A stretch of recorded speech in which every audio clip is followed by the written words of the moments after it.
Hola amigos, bienvenidos a nuestro programa Editorialmente, un espacio de la Universidad Autónoma del Estado de Hidalgo, que a través de la Dirección de Ediciones y Publicaciones, el Consejo Editorial y Garza TV, nuestro espacio de televisión institucional, lo utilizamos para platicar con nuestros profesores investigadores sobre sus intereses, su vocación científica, cultural, y algo muy importante sobre sus resultados volcados en los libros.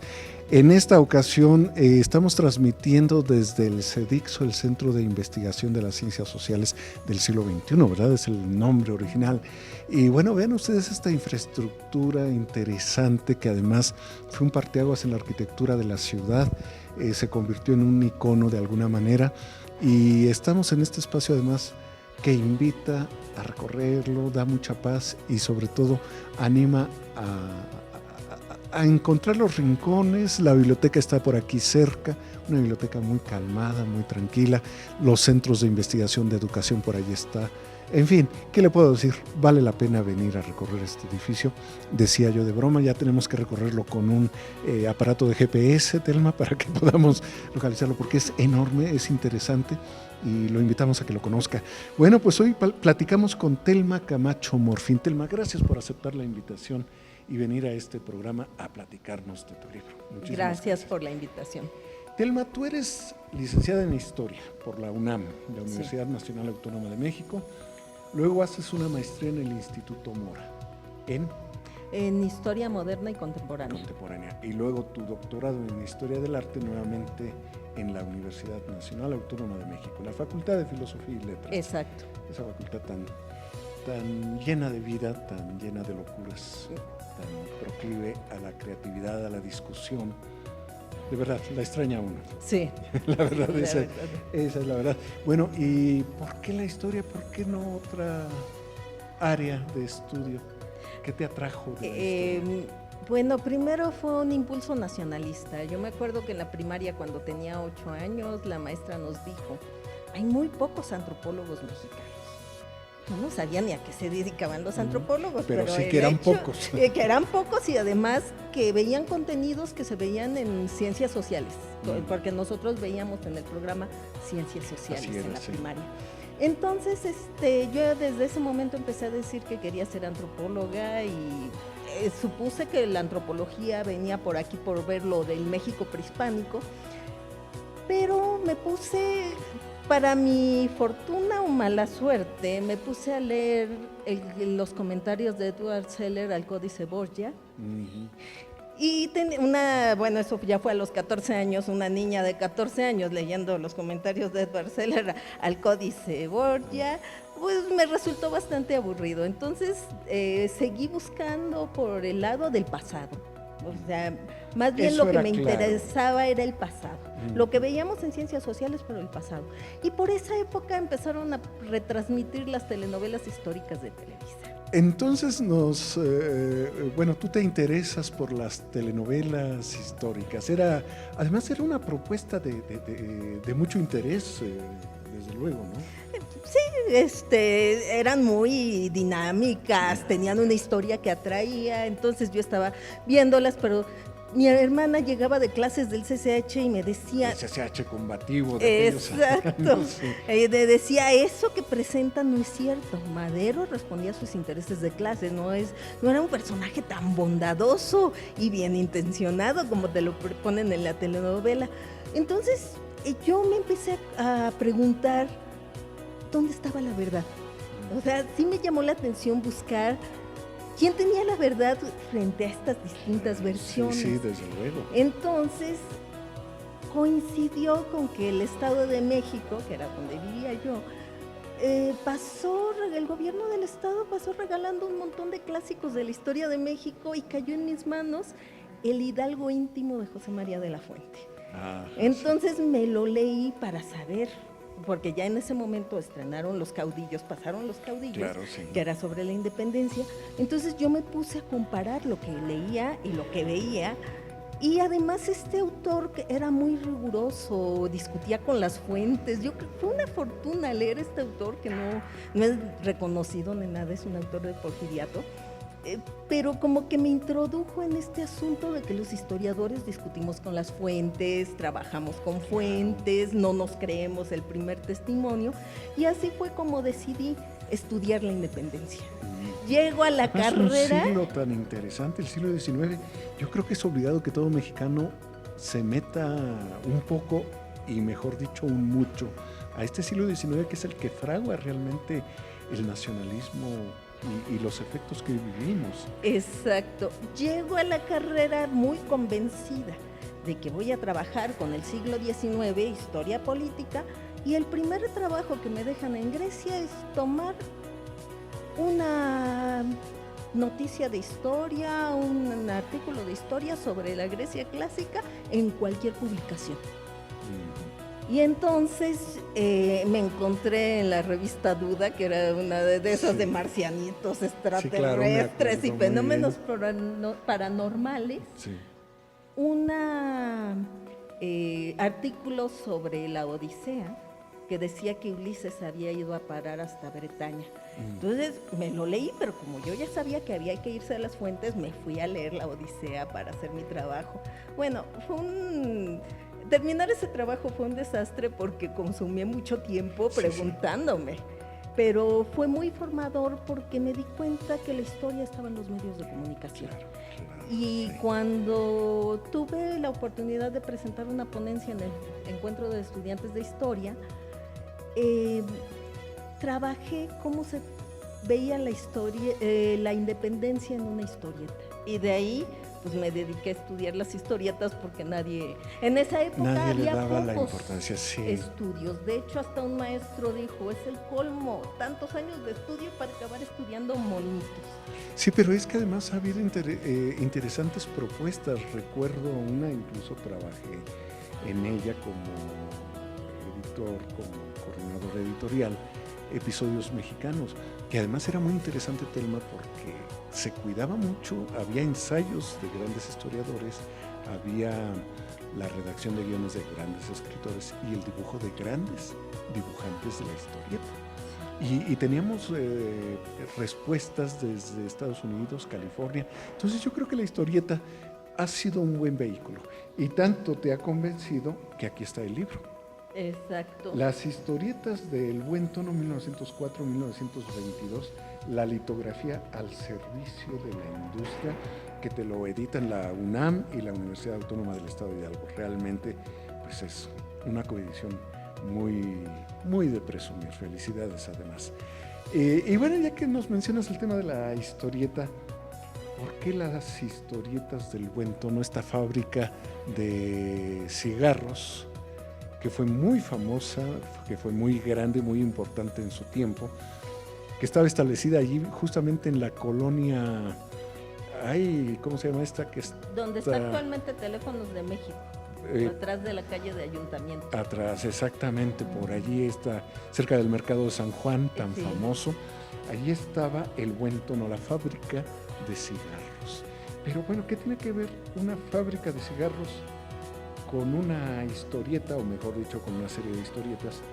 ¿Y por qué vas a dar a ese lugar y a sacar este material tan bonito, tan simpático, y además que, bueno, nos cuentas aquí, nos llevas de la mano en una época histórica muy agradable? Cuéntanos de este libro.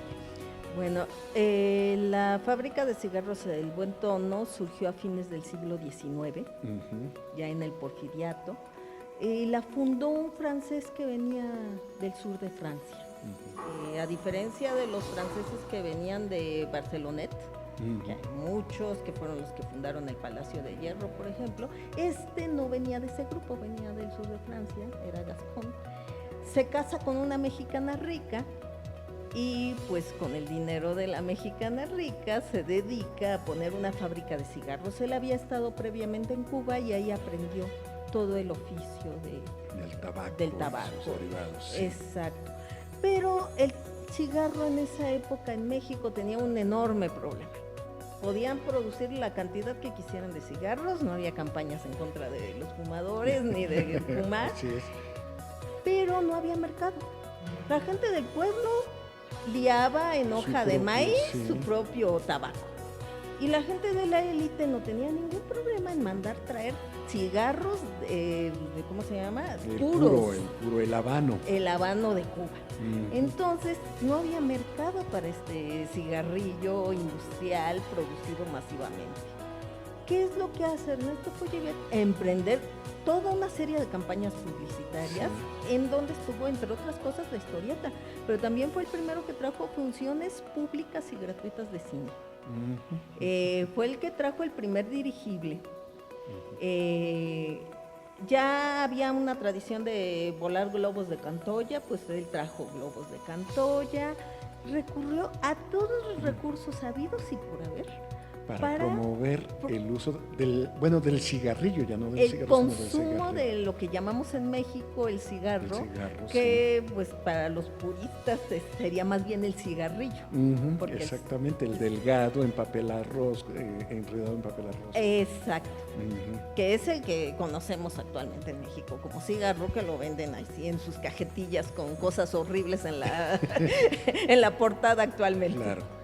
Y entonces, su negocio era la producción del cigarro, pero la publicidad lo lleva a sacar estas historietas. Exacto. Y además a generar paralelamente, yo creo que él no tuvo conciencia de lo que hacía, pero generó toda una tradición, la tradición de la historieta en México, que de alguna manera se medio daba ya con estos trabajos que hizo Venegas Arroyo, y después una tradición que hasta nuestros días sigue vigente. ¿Qué pasa con esas historietas de cuentos? Además en litografía, que no es cualquier cosa. Exacto. Bueno, es que los cigarros, como se imprimen las cajetillas a color, las cajetillas van a color, necesitaban de la litografía, porque aunque ya había otros procesos de reproducción, eran en blanco y negro. Y la única forma de reproducir imágenes baratas en color era con la litografía. Entonces tiene una serie de trabajadores en su taller muy calificados, pero despunta uno, Juan Bautista Urrutia. Él sabía preparar todas las planchas para que todo se imprimiera, porque se tiene que pasar la piedra sobre el papel 4 o 5 veces dependiendo de la cantidad de colores, claro, porque cada piedra tiene un color. Era especialista en hacer eso, pero no solo era bueno para eso, era bueno para dibujar y para fabular, para crear historias. Y entonces Pujibet le propone que le empiece a hacer historias y muy probablemente le llevó algunos álbumes de los que se vendían en Francia, o de los que Francia producía para los demás países, donde había este tipo de historieta. Claro.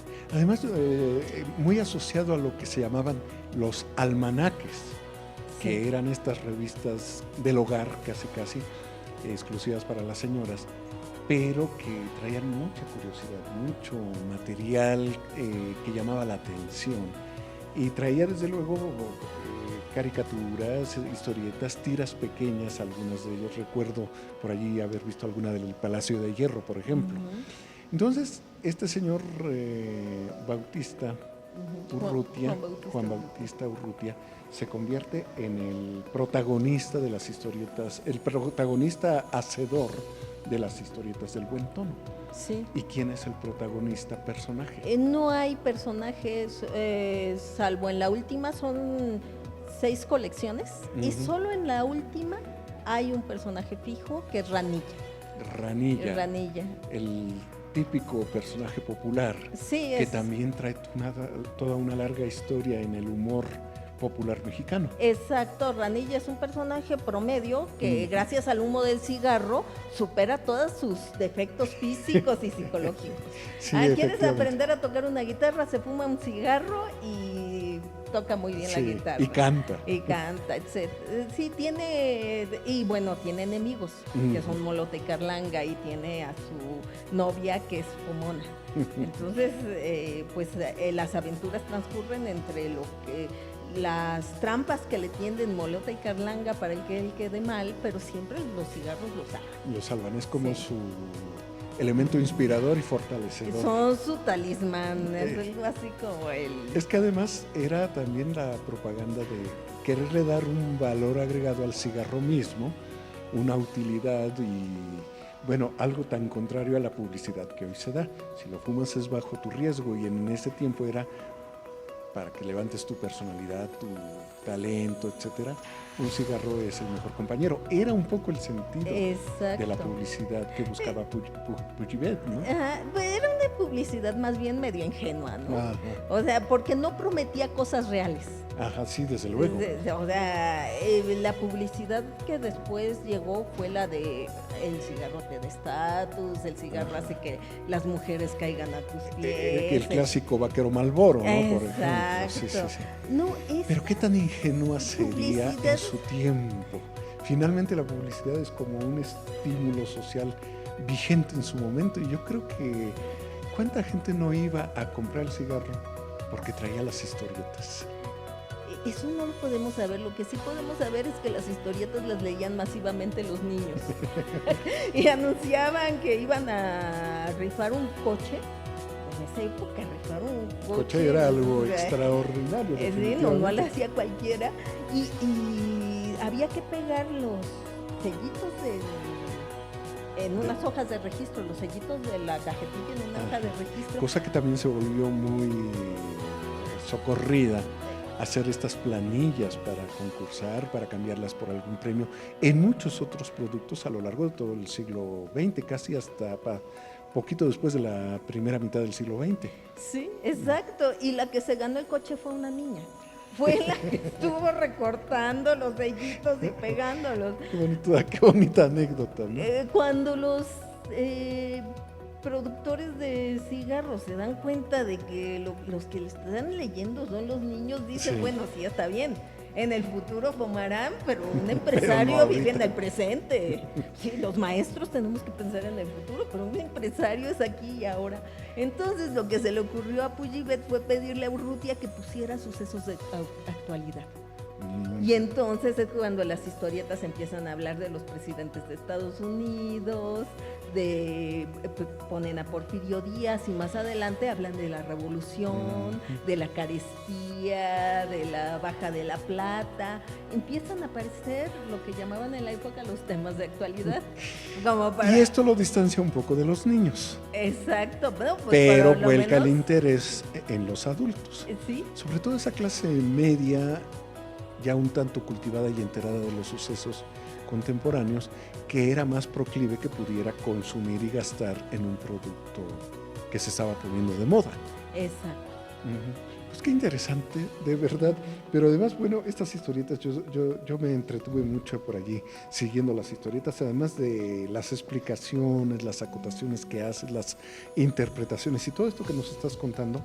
Pero de verdad el libro es muy agradable porque, bueno, te diste a la buena tarea de estar buscando las historietas, de reflejarlas, de ponerlas aquí. Estoy ahorita, por ejemplo, viendo una donde está sacando aquí 2 páginas, aquí las muestro. Y desde luego eran tiras completas. La historieta ha sido siempre, además, un tema muy socorrido por la gente, aún la gente con una gran capacidad de lector no desdeña las historietas. Quizá algunas digan no las leo, pero bien que entra uno, porque es un medio muy interesante, muy al alcance de todos. Sí, además hubo una época en México que estaban en todos lados, era imposible no conocerlas. Todos los hogares lo tenían. Actualmente pues es raro, más bien ya están situadas en la gente que le gusta la novela gráfica. Se está poniendo de moda en estos tiempos. Pero la novela gráfica. Recibíamos el domingo el periódico de gran formato, no los tabloides escandalosos, con sus historietas adentro. Yo me acuerdo. Y para todas las edades. Exacto, en casa había verdaderas batallas campales para agarrar los monitos. Entonces mi mamá se hartó de que sus 9 hijos se pelearan por los monitos y en una decisión salomónica recibía ella el periódico, tomaba la plana donde estaban los monitos y los cortaba. Y nos obligaba, porque a veces quedaba una historia inconclusa, nos obligaba a negociar con el otro hermano que nos pasara la segunda parte y ponernos de acuerdo en lugar de pelearnos y golpearnos por tomar toda la plana completa. Sí, realmente es interesante, de verdad. Dime, Telma, Además de la utilidad histórica, la gracia que da leer este libro, ¿por qué recomiendas que la gente se meta a leer tu libro, Las historietas del buen tono, 1904-1922, la litografía al servicio de la industria? ¿Por qué se los recomiendas a la gente? Para que se divierta, porque además aprender también es divertido. Conocer también tiene su gracia y no es desperdicio de tiempo, al contrario. ¿Por qué nos recomiendas que leamos tu libro? Porque es una forma de saber historia de otra forma, de otra manera, de una manera a lo mejor no por el lado de los grandes hombres con sus grandes acciones, sino de estas historias escondidas que están en los cómics, en la cotidianidad, cotidianidad, en los pensamientos, en los sentimientos. Cuando hablo de Madero, no hablo de lo que hizo Francisco y Madero, hablo de cómo lo ve Urrutia y de cómo lo dibujan en las historietas del buen tono. Entonces es acercarnos un poco a cómo vivían los grandes hechos históricos en el pasado, y nos damos cuenta que los viven igual que nosotros. Nosotros no vemos a Trump, vemos las caricaturas que hacen de Trump. Efectivamente. Nosotros no tenemos toda la información acerca de los líderes políticos. Tenemos informaciones parciales con las que vamos construyendo nuestras ideas particulares. Y yo creo que es lo que podemos establecer una empatía con el pasado, porque en el pasado ocurría lo mismo. Cuando trata la guerra ruso-japonesa, dice que resolvieron el problema del movimiento eterno, porque para Urrutia esa guerra no tenía ningún sentido y nada más eran acciones de los rusos contra los japoneses y de los japoneses contra los rusos. Entonces, yo creo que es acercarnos a cómo ellos también vivían los enormes cambios de su época. Claro. Hay una historieta maravillosa donde Ranilla ve el tráfico y le dieron ganas de suicidarse porque no iba a poder llegar a ver a Pomona. Entonces, para alejarse el mal pensamiento de la mente, enciende un cigarro y se eleva por los aires. Precisamente es la escena de la portada. Se eleva por los aires y es cuando ya ve a Pomona y ambos van elevados por los aires evadiendo el tráfico. Todo este azoro frente a la tecnología que estamos viviendo no es nuevo. También lo vivieron con el coche. Actualmente lo estamos viviendo con el internet. Pero a ellos les tocó vivirlo con el coche, con los medios de comunicación. La prensa que empezaba a agarrar auge, en fin, de verdad. Y desde luego, la historieta. Oye, Telma, pues muchas gracias, de verdad, un libro divertidísimo, lo puede usted conseguir en la librería Carácter de nuestra universidad, que está en el pabellón universitario en Ciudad del Conocimiento, en la salida de Pachuca a Tulancingo, Ciudad del Conocimiento. Vaya ahí, consígalo, le aseguro que no se va a repetir. Además, puede comprar el libro y regalarlo, es un regalo de mucha calidad a quien sea un buen lector o quiera hacerlo y le interesa el tema de la historieta, va a aprender y se va a divertir, porque se lee con muchísimo gusto. Es un libro gracioso y es un libro con contenido. Te felicitamos de verdad y te agradecemos que hayas venido en esta ocasión a comentarnos de tu libro, Telma. Muchísimas gracias y muchas felicidades. Gracias por la invitación. Y a usted que nos sigue en Editorialmente, gracias por estar con nosotros en la presentación de este libro y lo esperamos en la próxima emisión. Hasta luego.